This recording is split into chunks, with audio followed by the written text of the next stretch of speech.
Here we've got iPad from 2021, and let me show you how to reset network settings on this device. So at first, let's open the settings, then go to General, and now scroll down. Then select Transfer or Reset iPad, and select Reset.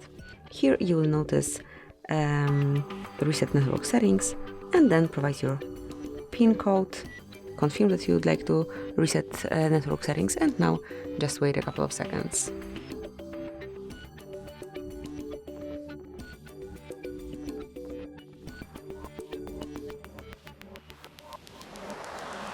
And that's it, now you can smoothly unlock your device.